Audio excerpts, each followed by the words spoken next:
Et donc, on continue notre série de prédications dans le livre de Ruth avec pour thème « Où est Dieu quand tout va mal ?» Ok? Où est Dieu quand tout va mal? C'est le thème de la série. Et on en est maintenant au chapitre 3 de Ruth. Mais avant de commencer, je vous propose de faire un petit rappel de ce qu'on a déjà vu dans le chapitre 2. Donc, un petit rappel de ce qu'on a vu au chapitre 2. On a vu que Naomi et Ruth, la Moabite, étaient de retour à Bethléem, dans des conditions pas très enviables. Deux veuves. Okay? L'une, Naomi, qui est partie depuis plus de 10 ans, et donc quand elle retourne, elle a presque plus de repères à Bethléem. Okay? Et l'autre, Ruth, elle est étrangère.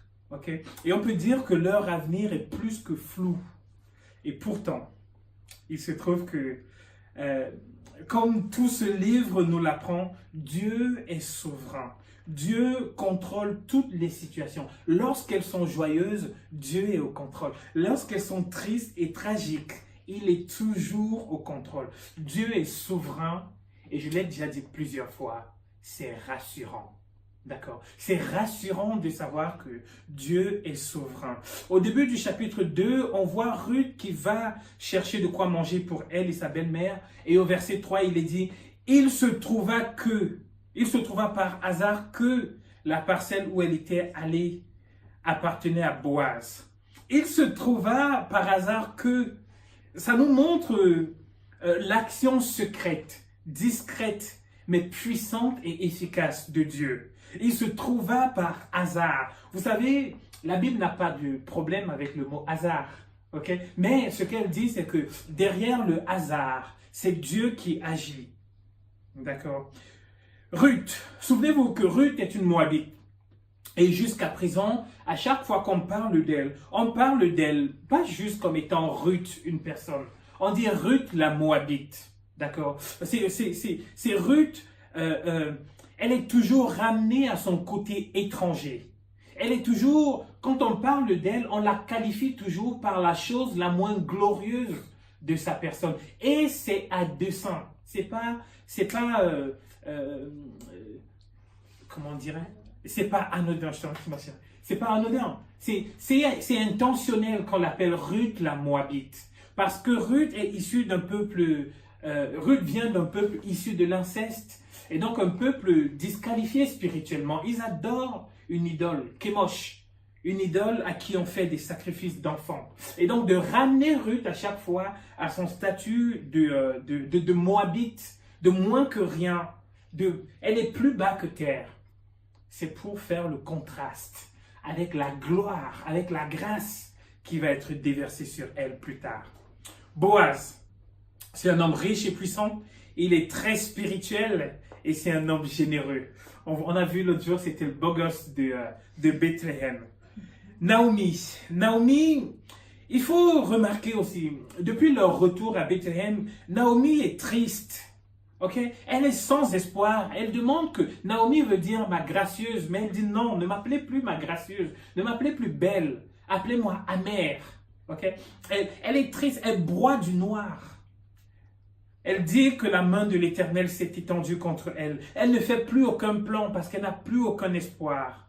Mais tout ceci, jusqu'à ce que Ruth revienne des champs et lui annonce ce qui elle a travaillé. Et c'est là que tout change pour Naomi. Naomi se dit, wow, Ruth ne connaît pas Boaz.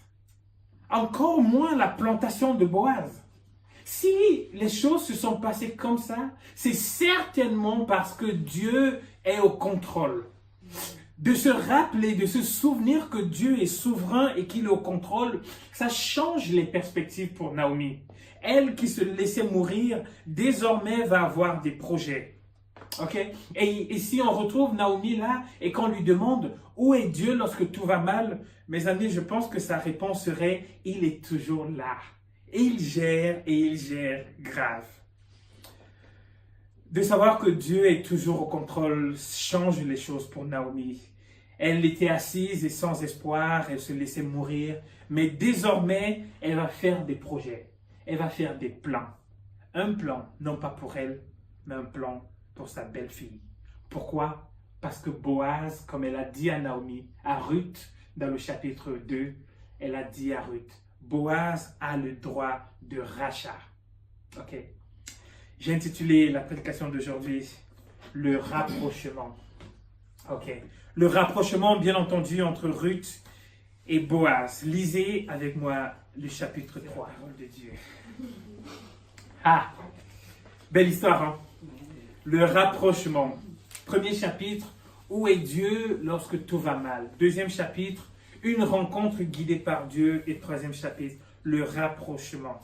Et on va voir ça sur 3 points. Premièrement, dans les versets 1 à 5, on va voir Ruth et Naomi.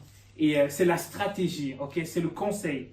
Le deuxième point, versets 6 à 15, Ruth et Boaz, ça sera une demande, ok? La demande. Et versets 16 à 18, Ruth et Naomi de nouveau, la confiance. D'accord? Premier point. Ruth et Naomi, la stratégie. On a dit tout à l'heure, Dieu est au contrôle. Naomi l'a compris et elle a repris espoir. Elle recommence à vivre. Elle planifie des choses et on voit dans le verset 1 que son plan est centré. Elle a un plan et ce plan-là est centré non pas sur elle mais sur sa belle-fille. Ce qu'elle veut est désormais clair. Au verset 1, elle dit « Je veux t'assurer du repos afin que tu sois heureuse. » Ok? Mais qu'est-ce que ça veut dire d'assurer du repos? Qu'est-ce que ça veut dire de trouver du repos? Est-ce que ça veut dire que ce qu'elle souhaite, c'est que Ruth n'ait plus à aller glaner des gerbes et qu'elle reste à la maison se tourner les pouces? Absolument pas. Ce n'est pas du tout de ça qu'il s'agit.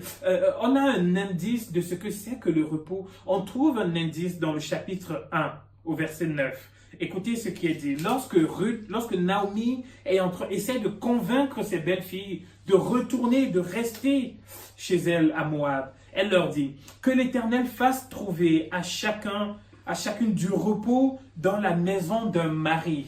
Ok? Donc, l'idée du repos est relative au mariage. Le souhait de Naomi est d'assurer un mariage à Ruth.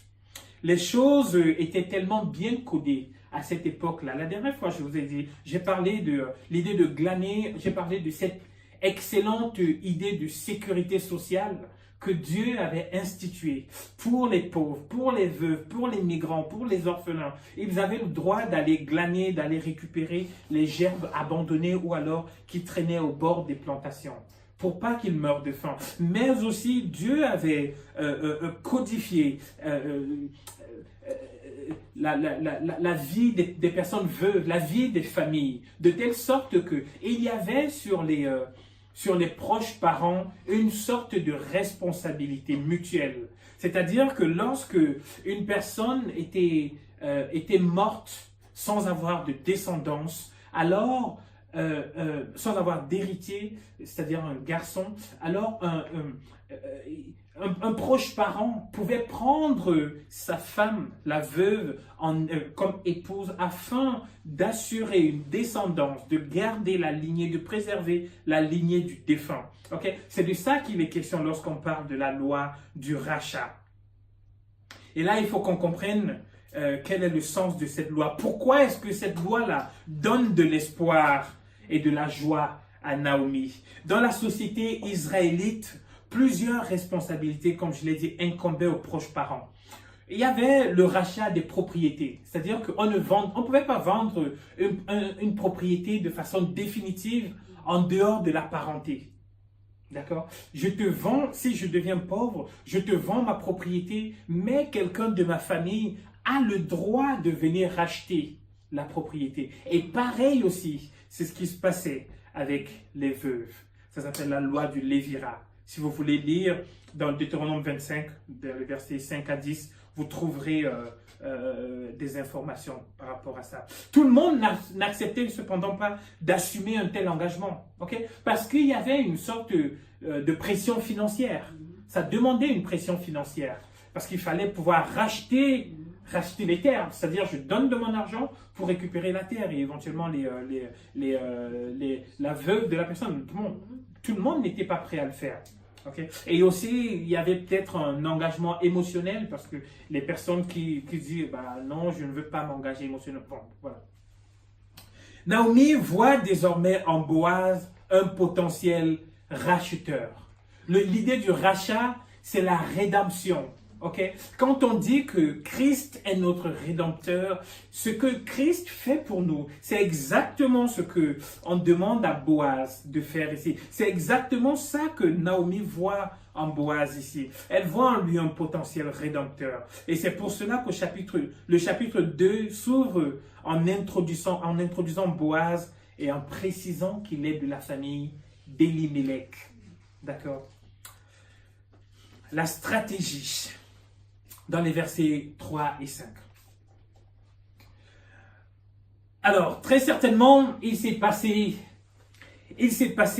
des semaines, voire des mois, entre le chapitre 2 et ce chapitre 3. Au chapitre 2, on était au début de la moisson, vous vous souvenez? Okay? Et au chapitre 3, on est à la fin de la moisson. Boaz est en train de vanner. C'est-à-dire quand il vanne, c'est parce qu'on a déjà moissonné. Et donc, il s'est certainement passé des semaines ou des mois. Mais on n'entend plus parler de Boaz. Qu'est-ce qui se passe? Pourtant, il a discuté, il a rencontré Ruth. Ils se sont parlé un peu amoureusement.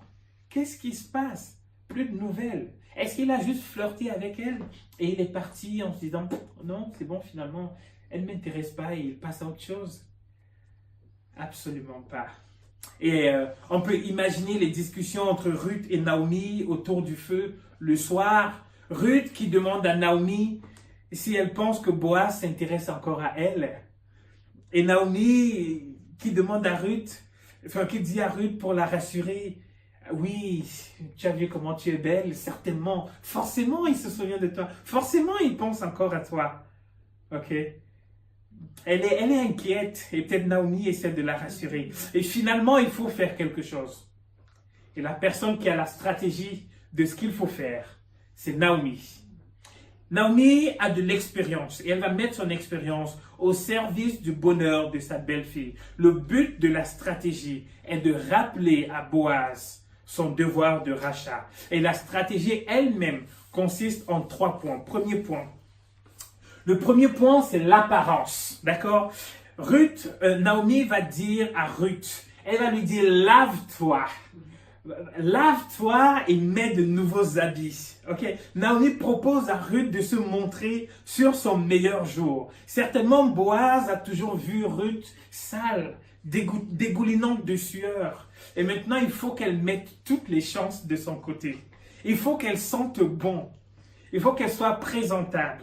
Elle n'aura peut-être pas de robe de soirée, vu son extrême pauvreté, mais elle mettra peut-être des habits nouveaux, plus propres. S'il y avait le maquillage à cette époque-là, j'imagine que Naomi aurait mis un peu de maquillage sur sa belle-fille pour qu'elle soit jolie, pour qu'elle ait tout à son avantage. Et attention, si en ce moment vous êtes en train de vous dire dans vos têtes, ah non, on n'épouse pas quelqu'un pour son apparence, oui. Je suis tout à fait d'accord. Mais il faut quand même se rendre à l'évidence qu'une bonne apparence rajoute des arguments solides à la bonne conduite d'une femme. Ok? En tout cas, c'est le texte qui nous le dit. Il y a le deuxième point de la stratégie. C'est le timing. Ok? Et là, ça s'adresse spécialement aux femmes. Ok? Écoutez le conseil non pas de Gaël, mais de Naomi. D'accord? Naomi qui est expérimentée. Elle dit à sa belle-fille, ne va pas tout de suite le voir. Elle dit, c'est une partie, c'est assez drôle, ok? Et on pourrait se demander pourquoi Naomi en parle. Mais c'est important, parce que le projet de Naomi est important. Et donc, si tous les détails du projet sont importants, mesdemoiselles et mesdames, écoutez, lorsque vous voulez discuter de situations sérieuses avec votre homme, Naomi vous propose de ne pas commencer par les pleurs. D'accord? Et elle dit, c'est pas par ça qu'il faut commencer. Elle dit de ne même pas commencer par des plaintes. Ce n'est pas par ça qu'il faut commencer. Elle propose de commencer par le ventre. Ok. Attends qu'il ait mangé et qu'il ait bu. C'est un conseil sage. Ok. Apparemment, lorsque l'homme a bien mangé et bu, alors il devient apte à discuter de choses sérieuses. C'est peut-être pour ça que les plus grandes affaires se signent dans des restaurants, à table, d'accord? Et on dirait qu'il y a entre le ventre et le cœur une autoroute où la joie roule, l'autoroute de la joie, d'accord, entre le ventre et le cœur. Et il y a un troisième point de stratégie qui est la position, d'accord? Le troisième point de stratégie, c'est la position. Naomi va dire à Ruth, vas-y, mais doucement, ok? Ne fonce pas dans le champ, doucement. Attends qu'il ait mangé et qu'il se couche. Et maintenant, tu arrives. Tu découvres ses pieds. Tu te couches, pas n'importe où. Attention, à ses pieds. D'accord? C'est une partie du texte qui fait polémique. Qui fait polémique, pourquoi? Parce que des gens trouvent pas normal que deux personnes célibataires, enfin pas mariées, aient dormi ensemble. D'accord. Alors, j'espère que vous n'y trouverez pas plus de polémique que ça. Mais en regardant et en me renseignant, c'était une pratique du Proche-Orient ancien. D'accord? Et encore, qu'est-ce que Naomi propose à Ruth? Elle lui dit, tu découvres ses pieds, le froid va le réveiller à un moment donné. D'accord? Et tu te couches à ses pieds. Et tu attends là. Et d'ailleurs, plus tard, on va voir que Boaz va lui dire, reste couché. Et juste après, c'est au verset 14, on dit, elle resta couchée à ses pieds jusqu'au matin. D'accord? Donc, je vous interdis d'imaginer autre chose que ce que le texte suggère. Ok? Voilà. Donc, trois points de stratégie. L'apparence, le timing et la position. Donc, mesdames, si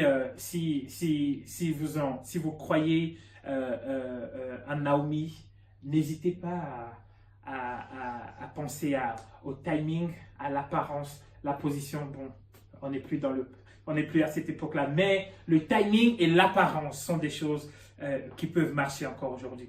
Deuxième point, Boaz et Ruth, la demande. Encore, la demande.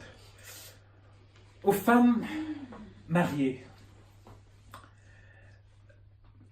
que pensez-vous de la demande en mariage que votre mari vous a faite? Hein? Essayez de vous en souvenir. Je vois Laurie qui est très contente et certainement très reconnaissante de la belle demande en mariage qu'elle a eue. Elle n'arrête pas de sourire. Et à celles qui ne sont pas encore mariées, essayez de réfléchir. Vous vous attendez à quoi pour votre demande en mariage? Peut-être que votre fiancé soit bien habillé, qu'il ait réservé une belle table magnifique dans un restaurant avec des musiciens et surtout qu'il ait dans sa poche une belle bague sertie. Hein? Ok, bon, allez, on revient sur terre. Hein? Ça fait rêver, hein? Mais Naomi voudrait que Boaz épouse Ruth, mais elle suggère à Ruth, au lieu de rester rêvassée, prends l'action, prends l'initiative. Et c'est ce qu'on voit. J'ai souvent eu à discuter de ce point-ci avec plusieurs jeunes femmes et elles étaient choquées souvent de ce que j'en pensais. Il y a des cultures qui sont très pudiques, où on estime qu'une femme ne peut pas prendre d'initiative, surtout en ce qui est des relations hommes-femmes. Mais en tout cas, la Bible, ce texte-ci suggère que c'est tout à fait possible, c'est tout à fait acceptable, et même pas juste acceptable, c'est juste normal, et ça passe sans aucun souci. Regardez au verset 8 et 9. Au milieu de la nuit, cet homme eut une frayeur. Il se pencha et voici une femme était couchée à ses pieds. Il dit, « Qui es-tu » Elle répondit, « Je suis Ruth, ta servante. Étends ton aile sur ta servante, car tu as le droit de rachat. La demande est claire. Okay? C'était une tradition du Proche-Orient. De façon symbolique, l'homme mettait son manteau sur la femme qu'il désirait épouser. Bon, je suis d'accord avec vous. Drôle de demande en mariage. C'est-à-dire que si je marche, je rencontre Grâce, je vais l'épouser, je prends mon manteau et je lui jette dessus. Et en gros, je suis en train de lui suggérer, est-ce que tu voudrais bien l'épouser? S'il faut imaginer ce qui se passe ici, lorsque Ruth dit à Boaz, étends ton aile sur ta servante, s'il faut imaginer ce qui se passe ici, en fait, il faut voir Ruth devant Boaz, un genou au sol, les yeux mouillés par l'émotion, le cœur qui bat à la chamade. Et il faut entendre cette voix, entendre ces mots, veux-tu m'épouser? C'est exactement ce qu'elle demande lorsqu'elle lui dit, étends ton aile sur moi. C'est veux-tu m'épouser? C'est ça que Ruth demande. C'est pas une rêveuse, elle sait ce qu'elle veut. Surtout parce qu'elle sait qu'elle est dans le plan de Dieu. Et comment elle sait qu'elle est dans le plan de Dieu? Elle le rappelle à Boaz, car tu as le droit de rachat. Tu as la possibilité de me redonner de l'honneur. Tu as la possibilité de consoler davantage le cœur de ta servante. C'est ce que Ruth avait déjà dit à Boaz au chapitre 2 au verset 13. Elle avait déjà dit, tu as consolé le cœur de ta servante. Ruth est venue trouver refuge sous les ailes du Dieu de la Bible lorsqu'elle a renoncé à Kémosh. Boaz l'a félicité d'être venu trouver refuge sous les ailes de Yahweh, le Dieu de la Bible. Il a prié pour elle au chapitre 2 en lui disant que Dieu lui-même, c'est Dieu lui-même qui la bénira d'une bénédiction complète. Et à cet instant précis, Dieu donne l'occasion à Boaz d'être la réponse à sa propre prière pour Ruth. Vous voyez ce que je veux dire? C'est-à-dire que dans le chapitre 2, regardez le chapitre 2, au verset 12.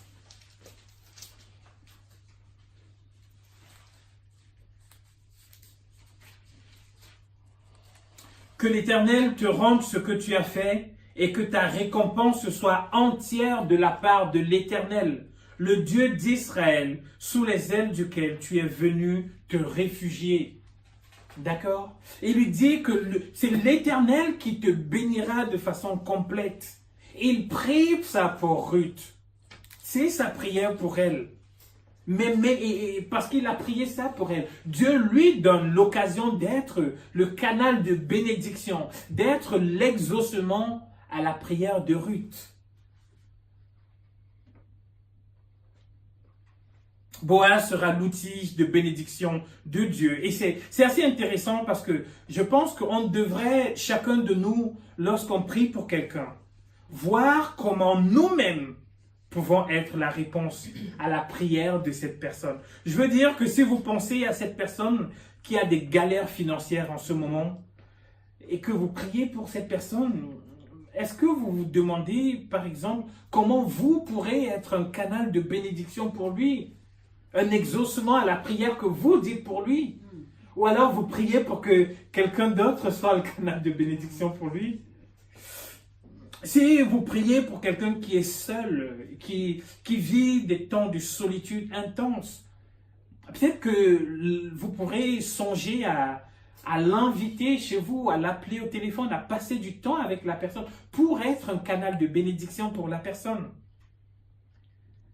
Vous priez pour que vos enfants, votre mari, vos voisins ou collègues connaissent le salut en Jésus, c'est très bien.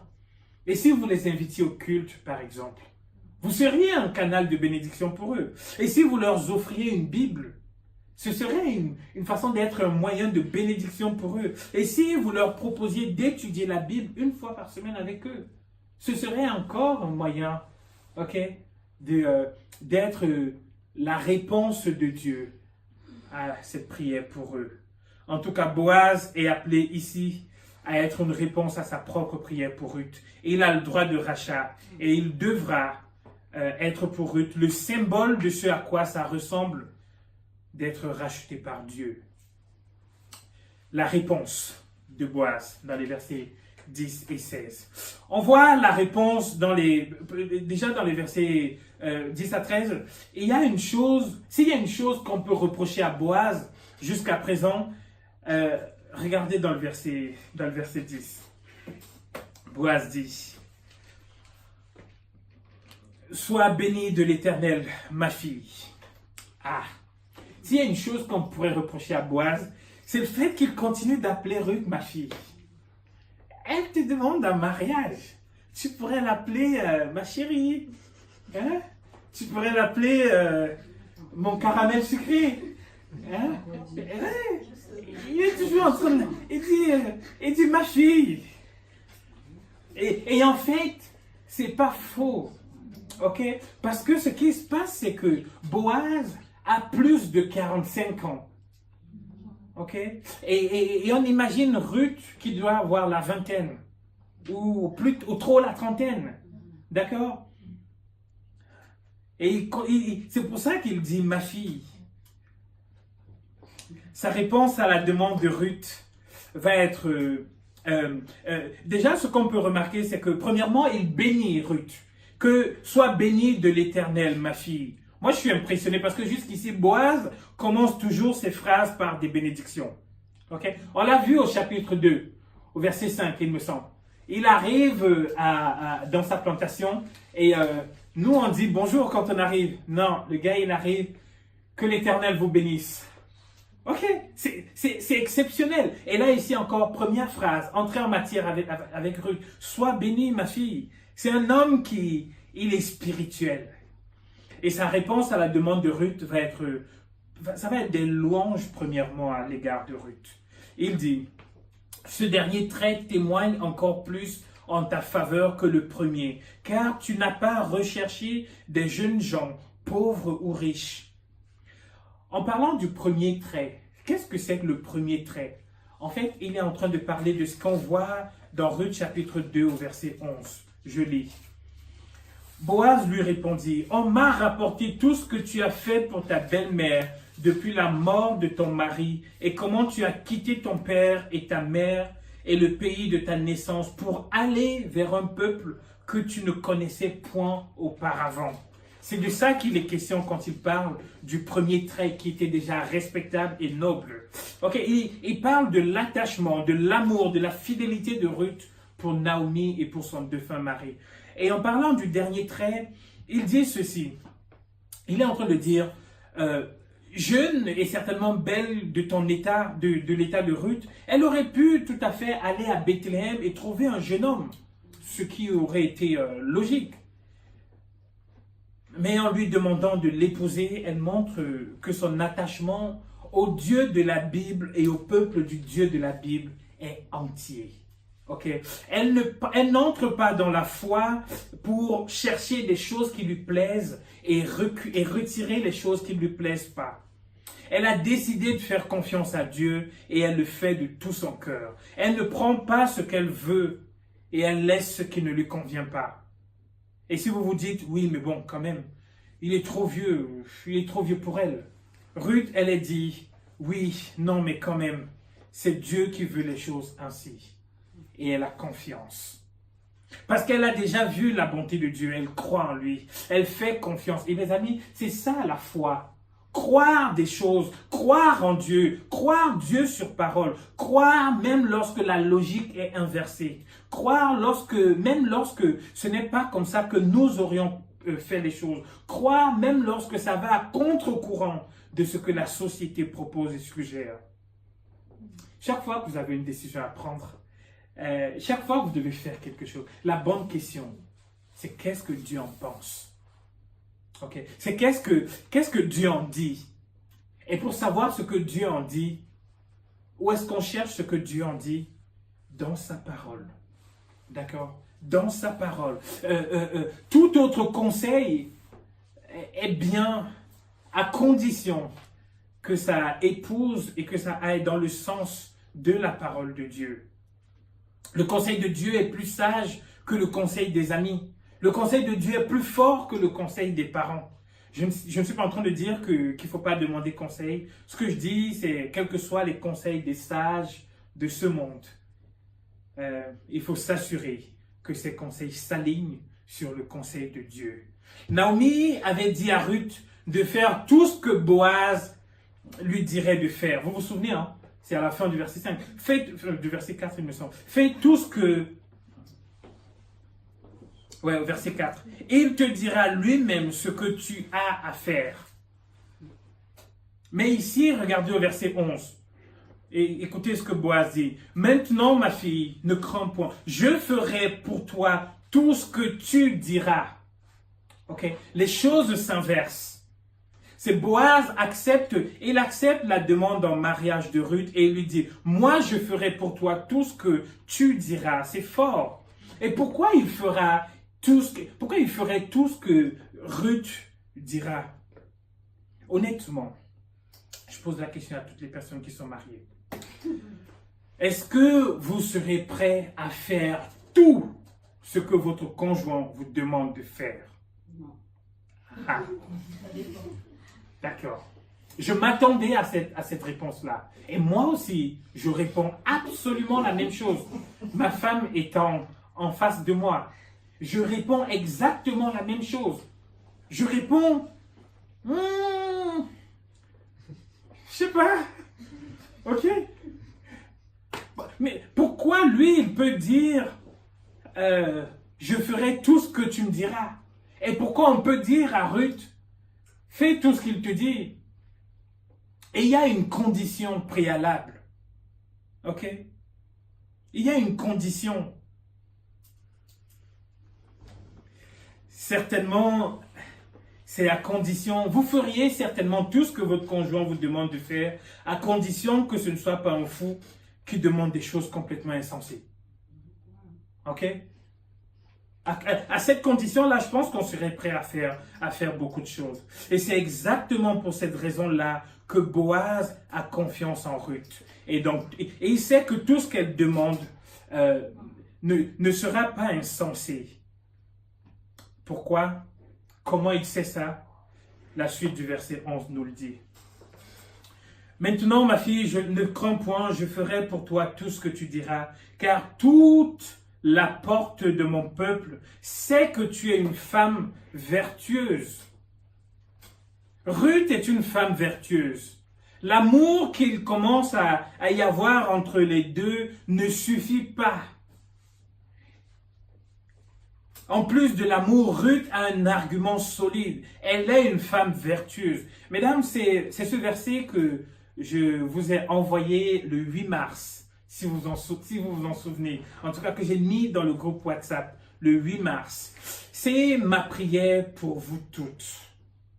Et oui, tout à l'heure, j'ai dit que quand on prie quelque chose pour quelqu'un, il faut déjà se demander comment soi-même on peut être un canal d'exaucement de cette prière-là. Et oui, je réfléchis à comment je peux être un canal d'exaucement de cette prière. Mais je souhaite que toutes les femmes de cette communauté soient des femmes vertueuses. C'est-à-dire que lorsqu'on parle de vous, parmi vos collègues au travail, qu'on parle de vous comme étant des femmes vertueuses. Lorsqu'on parle de vous dans la famille, dans les amis, au quartier, qu'on vous reconnaisse comme étant des femmes vertueuses. Petit rappel de ce qu'est la vertu de Ruth. Okay? Parce qu'on dit que Ruth est vertueuse. Mais en quoi est-ce qu'elle est vertueuse? Premièrement, Ruth est chrétienne. Elle s'est convertie au Dieu de la Bible et s'est attachée au Dieu. Elle s'est convertie au Dieu de la Bible et s'est attachée au peuple du Dieu de la Bible. C'est ce qu'on voit dans Ruth chapitre 1 au verset 16. Deuxièmement, elle est fidèle dans ses engagements. Elle est restée fidèle et attachée à sa belle-mère, malgré que sa belle-mère lui a dit, si tu me suis, tu n'auras pas de mariage. Ça, c'est ce qu'on voit en Ruth chapitre 1 au verset 9. Elle est une femme déterminée. En Ruth chapitre 2 au verset 11, Boaz lui dit comment il sait qu'elle a quitté son pays, ses parents, ses habitudes, ses amis. Elle a quitté même son idole. Elle a quitté son peuple. Elle est partie vers un peuple où elle serait étrangère. Ruth est une femme qui prend soin de sa famille. Au chapitre 2, verset 2, on la voit qui prend l'initiative pour aller glaner et ramener à manger dans sa maison. Ruth est une femme humble. C'est ce qu'on voit quand elle va dans le champ. Elle ne dit pas oui, il faut absolument que je glane des grains. Elle demande, elle s'humilie pour demander. On voit plus tard que Ruth est une femme travailleuse et courageuse. Elle travaille toute la journée et elle ne prend que peu de repos. Ruth est une femme reconnaissante. On le voit en Ruth chapitre 2 verset 10. Elle tombe devant la face de son Rédempteur. Elle tombe sur sa face devant son bienfaiteur. Et elle lui demande pourquoi il lui manifeste autant de bonté. Qu'est-ce qu'elle a fait pour avoir autant de grâce? Ruth est une femme généreuse. En Ruth chapitre 2, on voit que lorsque Ruth a fini de manger, elle ne mange, lorsque on invite Ruth à manger, elle ne mange pas tout, elle mange un peu et elle garde le reste pour sa belle-mère. Ruth est une femme obéissante. Dans ce chapitre-ci, lorsque sa belle-maman lui donne des conseils, qu'est-ce qu'elle dit au verset 5? Elle dit, je ferai tout ce que tu me demandes, tout ce que tu m'as conseillé. Et au verset 6, on dit qu'elle a fait exactement ce que sa belle-mère lui a conseillé de faire. En ça, Ruth est une femme vertueuse. Mesdames, si vous cherchez un modèle à imiter, n'imitez pas Beyoncé. Ok, je ne la connais pas et je n'ai rien contre elle. Mais s'il y a un modèle à imiter, c'est Ruth. Sa vie vous apprendra tellement de choses. Parce qu'elle est... c'est une femme... Son mari a pleine confiance en elle. Son futur mari, il a une confiance aveugle en elle. Elle a fait ses preuves. Et j'entends, et s'il y a des objections ici, et vous vous dites, je suis comme je suis, et si mon conjoint ne me fait pas une confiance aveugle, tant pis pour lui. Eh bien non, je dis non, ça sera tant pis pour vous. Ok? L'amour ne suffit pas. Il faut être une femme vertueuse. Il faut faire ses preuves. Il faut montrer qu'on est cette personne qui est comme Ruth. Boaz veut l'épouser, mais parce qu'il faut un mais pour pimenter un peu cette histoire d'amour qui se dessine. Et il y a un petit obstacle. Apparemment, il y a un autre parent plus proche que lui. Aïe. Aïe, aïe, aïe.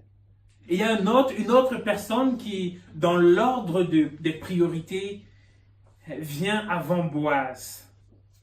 Et il y a un obstacle. Peut-être que Naomi savait qu'il y avait cet autre proche parent-là, mais elle a préféré Boaz. Et pourquoi est-ce qu'elle préfère Boaz? Pourquoi est-ce qu'elle prend ce risque-là de ne pas aller directement vers la personne qui a le droit de rachat direct, mais qu'elle passe par l'autre personne? Pourquoi? Eh bien, parce que c'est certainement un homme digne de confiance. C'est un homme bien, et tout le montre. Regardez. Boaz. Messieurs, écoutez bien. Là, c'est le moment où on prend notre claque, nous aussi. Boaz est un homme spirituel. Ok? Ses salutations sont toujours des bénédictions. On le voit déjà dans le chapitre 2, lorsqu'il salue ses employés. On le voit aussi dans ce chapitre-ci, lorsqu'il salue et qu'il l'initie, et qu'il entre en dialogue avec Ruth. Boaz est un homme poli. On le voit encore dans le chapitre 2. Quand il voit Ruth pour la première fois, il ne court pas vers elle pour lui demander son 06. Absolument pas. Il prend le temps de connaître qui elle est. Et il va chercher, il va voir en elle les vraies valeurs. Ok? Au-delà de l'aspect physique. Il va voir les vraies valeurs. Boaz est un homme protecteur. Il a donné des ordres au sujet de Ruth pour qu'elle ne soit pas inquiétée par les ouvriers. Boaz est un homme généreux. Il a toujours donné à Ruth au-delà de ce qu'elle demandait et de ce qui était prévu. Et d'ailleurs, dans ce chapitre-ci, encore, il va lui donner des graines pour rentrer avec. Boaz est un homme travailleur.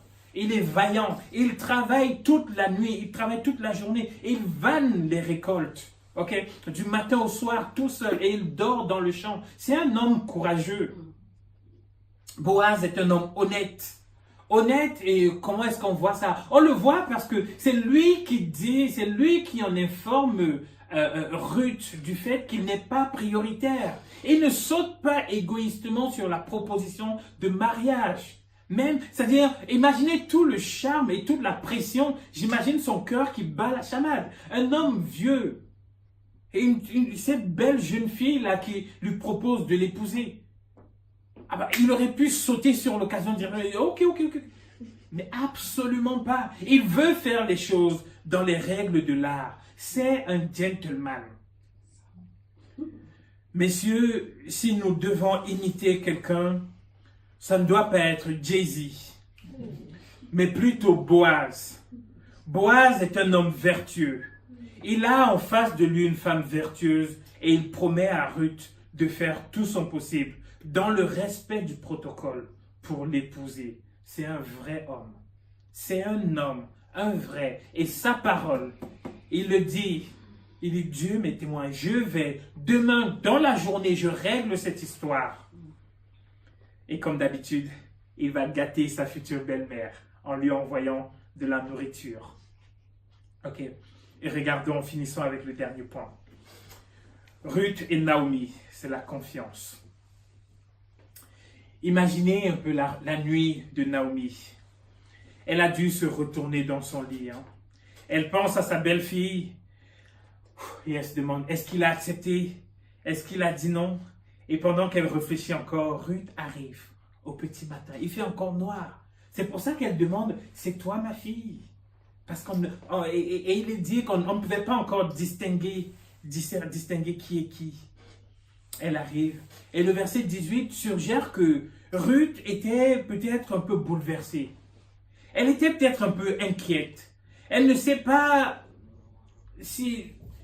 Elle a discuté avec Boaz, mais bon, elle ne sait pas trop ce que ça va donner. Est-ce que Boaz a vraiment dit oui? Est-ce qu'il a dit non? Est-ce que cette histoire de priorité, c'est juste pour l'embrouiller et la renvoyer chez elle? De la même façon qu'elle avait dit à Ruth, je parle de Naomi, de la même façon qu'elle avait dit à Ruth d'avoir confiance en Boaz et de faire tout ce qu'il dirait, là encore, elle va rassurer Ruth. Boaz fera tout ce qu'il a promis. Il ne se donnera pas de repos. Il abandonnera même son champ demain pour aller régler cette histoire-là. La dernière phrase de leur conversation, j'imagine, c'est peut-être Naomi qui parle à Ruth et qui lui dit, plus que quelques heures, ma fille, et on saura si tu es toujours Ruth la Moabite ou alors si tu es désormais future Madame Boaz. Ok. Le texte, ce chapitre met en relief des valeurs qu'on doit copier, des valeurs sur lesquelles il faut s'attarder en tant qu'homme et en tant que femme. Mais au-delà de ça, il a été question de rachat. Et je l'ai dit tout à l'heure. En fait, la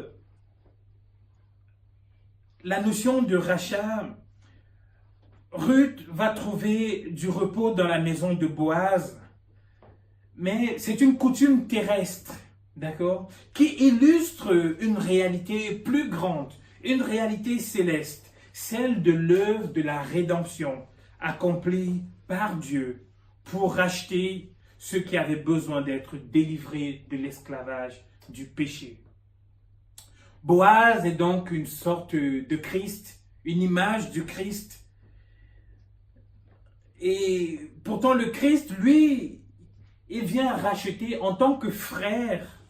C'est ce qu'on voit dans Hébreux chapitre 2 au verset 17. Le Christ rachète ceux qui sont esclaves du péché. Le Christ rachète ceux qui avaient tout perdu, leurs biens terrestres et leurs privilèges à la chute, dans Genèse chapitre 3. Le Christ rachète ceux qui avaient été éloignés de Dieu par le péché. Ok? Par Christ, on est racheté pour Dieu. Et on est désormais gens de la maison de Dieu. On n'est plus étrangers. On est les enfants de Dieu désormais. On va prendre la scène et le pain et le jus de raisin sont les symboles de ce que le Christ paye pour notre rachat. Boaz va donner de l'argent pour racheter Ruth, mais le Christ a donné de sa propre vie.